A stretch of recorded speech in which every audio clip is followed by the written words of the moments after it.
Alright, welcome back. This is going to be part 2, the second video for March 15th of 2011. And we're talking about the curse. And we left off on of October 15th through the 22nd of 1998, and how there was destruction with the massive flooding in Texas on those very days that they were trying to divide up Israel. So now we're going to go from 98 to May 3rd of 1999. This is the same day in Israel that Yasser Arafat is scheduled to declare a Palestinian state with Jerusalem as the capital.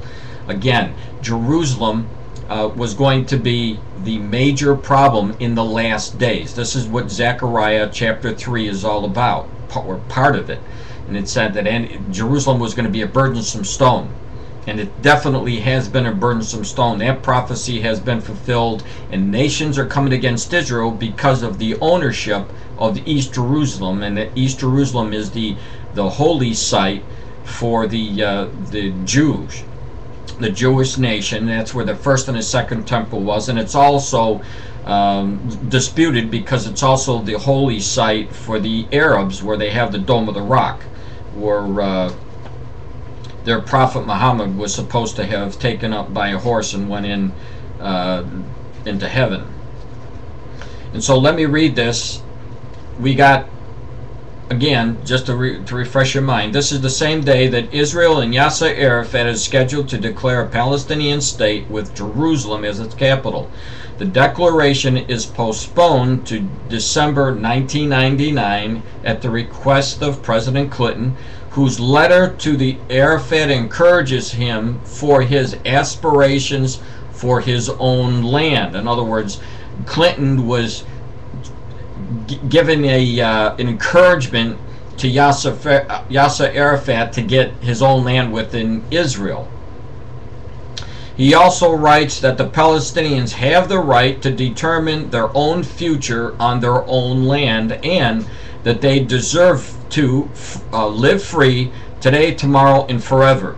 That same day, starting at 4:47 p.m., the most powerful tornado storm system ever to hit the United States swept across Oklahoma and Kansas. The winds are clocked at 316 miles per hour, the fastest wind speed ever recorded. So again, on the very days that this is happening, you have the most destructive storms and these natural disasters that show up. Now we're going to be going from May 3rd, 1999 to August 29th of 2005. Now, exactly 1 week after Israel's Prime Minister Ariel Sharon completed the foreseeable eviction of the Jewish settlers from the Gaza Strip, Hurricane Katrina struck the states of Louisiana, Mississippi, and Alabama with destructive and catastrophic force. It goes on to say 80% of the entire city of New Orleans was left underwater. Many weather experts called this the worst hurricane and natural disaster that has ever hit the country. President Bush supported Sharon's evacuation from Gaza. In April 2005, Bush and Sharon met in Crawford, Texas, where Bush promised Sharon for his strong visionary leadership in initiating the Gaza withdrawal, known as the Disengagement Plan.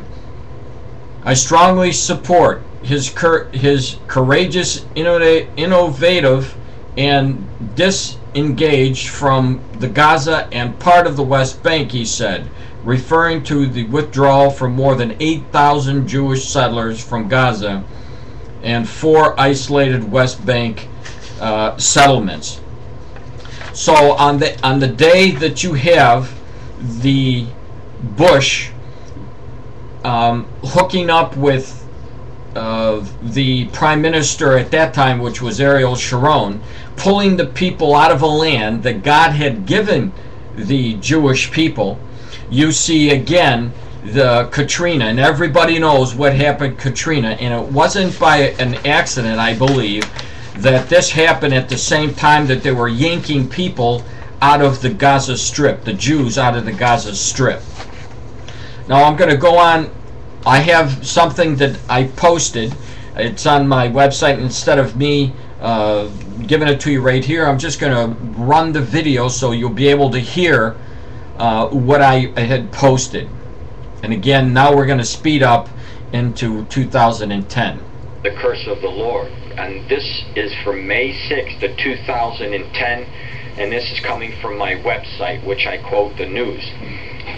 It says, yesterday, Obama's man, George Mitchell, Saturday, sat down with Israel's defense minister, and I quote, the U.S. envoy, George Mitchell, left, shakes hands with the Israeli defense minister, Ehud Barak, before their talks in Tel Aviv, Israel, Thursday, May 6, 2010. The White House Mideast envoy George Mitchell is in the region this week for the start of the indirect Israeli-Palestinian peace talks, the first negotiations between the sides in more than a year. Now, when Mitchell was over there on May 6, 2010, I'm going to flip over and show you what happened to the United States Stock Exchange. And if you notice here from this news from CNNmoney.com, the Dow plunged 1,000 points that Thursday before closing, and it was one of the worst stock downfalls that they have ever seen. So again, is this a coincidence? I don't think so.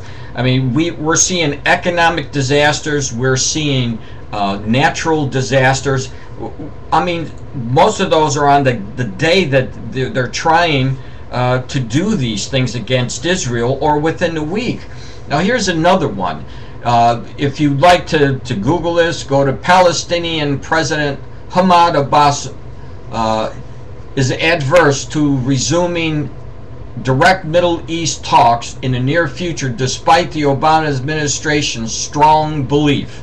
So on July 16th, President Obama gets together with Abbas, who is the Palestinian leader, to push this two-state solution. In other words, divide Israel into two. Give the Palestinians of Abbas his own land for his own Palestinian people, and Barack Obama wants to give the East Jerusalem over. So this took place, this meeting, on July 16th of 2010.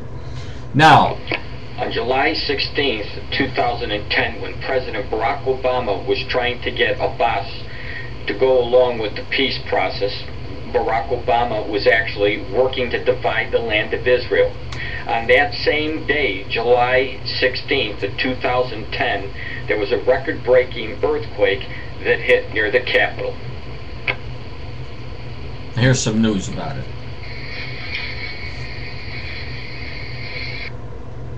The commercial. Here's a good idea, Barack Obama. Don't go against Israel. There was a small earthquake, 3.6 on the Richter scale at OPC up this morning. No injuries or significant damage reported yet, but the Secret Service says it rattled the windows at the White House. One of our many correspondents who talked with John Donvan, he's Skyping us from his kitchen this morning. So what did it feel like, John? George, it did rattle the windows. I live about a mile from the White House, and around 5 o'clock in the morning, the house shook, and there was a sound, there was a rumble, and it lasted 4 or 5 seconds, and then in the neighborhood, car alarms started going off in all directions. And no, it's not a cataclysm, but it is a record setter for Washington, D.C. It was 3.6 magnitude. That breaks in 1990, 2.6. So right there, let me stop it. He said it was a record breaker. So is it a coincidence on that same day that the White House's windows are shaking and it's a record breaking? He says it's not big, but it's enough to tell you, hey, look it, I'm not happy what you're doing. Let me go on. Record. This is not an earthquake zone. Nevertheless, people didn't know what was going on. The area was flooded. Notice also, he said this is not an earthquake zone.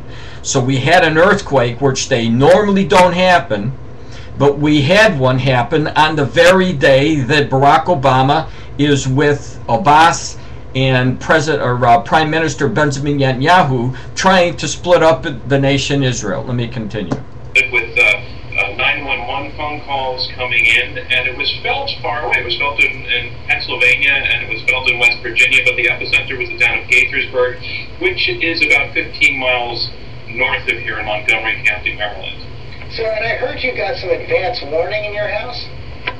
I don't know if this is common or not, but at about 5 minutes before the thing happened, the dog began to cry. So he goes on to talk. The dog picked up on this even before the quake took place. So here's another case, same day, shaking. Just the Lord trying to show people, look at his words are serious. Now let's go on here. On March 9th, 2011, China, I'm going to read this to you. You could Google the headline if you'd like. Chinese sees Ahmadinejad as a symbol of fight against oppression, Beijing envoy. And what had happened here is you have this envoy talking about Ahmadinejad, who they have aligned up with, saying that the Israelis are being they're suppressing the Palestinians there, and the Chinese have aligned themselves on that day, March 9th, 2011, with Ahmadinejad, who has said that he wants to wipe Israel off the face of the map. You Google that. Ahmadinejad says wipe Israel off the face of the map. He said this on many occasions, that he wants to destroy Israel. And this is one of the reasons why he's working for a nuclear bomb. So, what happened on March 9th when the Chinese recognized the relationship with the Ahmadinejad, who are going against Israel and is trying to destroy Israel? Well, the next day, China had an earthquake there that killed 14 people and injured 135. It says at least 14 people were killed, 135 others injured in an earthquake that struck the remote area of southwest China near the border of Myanmar on Thursday, local officials have said. And now, the quake wasn't that big. It registered as a moderate quake, a 7 or a 5.4 magnitude, but it did a lot of damage. So again, on the very day where they align themselves with their enemies, this is what you see. Now let's go to Japan. On the 8th of March, Japan had a 7.2 earthquake. I posted, all of this is posted on my website. On that day, I told people, look, you have to watch what's going on in Japan, because Japan had taken a stance taken a stance away from Israel, and they were going towards the Palestinians and not Israel. So on the 8th of March, when that earthquake hit, there was a Japanese an article and the title was "Japanese Increases Food Supplies to the Palestinian People." And in this article, they talk about giving $3.1 million to the Palestinians, and this isn't the first time that China has taken a stance against Israel and has said that they wanted to divide the land. So on March 8th, when they assured that they were going to give more money to the Palestinians to support them and what they were doing, there was an earthquake of 7.2. Now when that earthquake took place, I put it up on my website because the Lord really put it heavy on my heart to keep the red flag up, and I did. And I warned that there was another earthquake coming, and that earthquake did take place, and I'm going to be covering this in section 3 or video 3.